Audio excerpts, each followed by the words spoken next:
Qaranglar, uydan chiqsanglar-yu, eshiginglarni to'g'risida bolalar maydoni zamonaviysi tekinga bo'lsa-da, ya'ni pulli bo'lib ketgan. Hozir hamma joylarda siz uyingiz to'g'rida mana shunaqa allayala qilib qo'yilgan.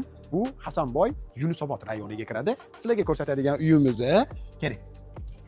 Xudo xolasa bismillah uyga kirib kelishimiz bilan yashil hudud qilsa bo'ladigan joyi bor. Qilib berishadi yashil hududini. Mashina qo'yish uchun joylarimiz bor. To'liq seli podval, hovlidan ham tushadi, uy ichidan ham tushadi. Birinchi etaj, ikkinchi etaj, terrasa. Bismillah, hovlidan uyga kirib kelishimiz bilan chap tarafimizda oshxonamiz ko'rib turibsiz. Hol bo'ladi. Betdagi joylarimizga televizor ilib o'tirsanglar bo'ladi. Mehki zona, pardalari ham ilib beriladi. Hammasi zakaz qilib qo'yilgan. Chap tarafimizda mehmonxonamiz, betlarini ham venesiyanka qilib beriladi, pardalar ilib beriladi. Bu tarafimizda bitta sanuzelimiz bo'ladi. Bu birinchi etajdagi yosh kattalar uchun bitta yotoqxonamiz, orqa tarafga eshiklari havo aylanish, yorug'lik uchun ochib qo'yilgan. Bu shular uchun bitta sanuzelimiz bo'ladi. Ikkinchi etajga chiqib kelishimiz bilan chap tarafda bitta xonamiz bo'ladi. Bu ikkinchi xonamiz bo'ladi.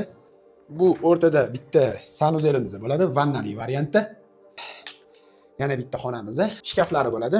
Bunisini ham kattalar uchun qilsak bo'ladi, chunki buning ichida o'zini sanuzeli ham bo'ladi. Vid terrasadan ko'rinish. Tog'lar ham ko'rinib turadi. Tog'ga qor yog'ibdi. Hop, terrasamizning hududi shunaqa ko'rinishda bo'ladi. Hop, sizlar ko'rgan kamchiliklarni hammasi bitkaziladi. Pardalar, mebellar, qolgan kam ko'stlari hammasi bitirib sizlar uchun tayyor qilib beriladi. Sog' omon bo'lasiz. Rahmat.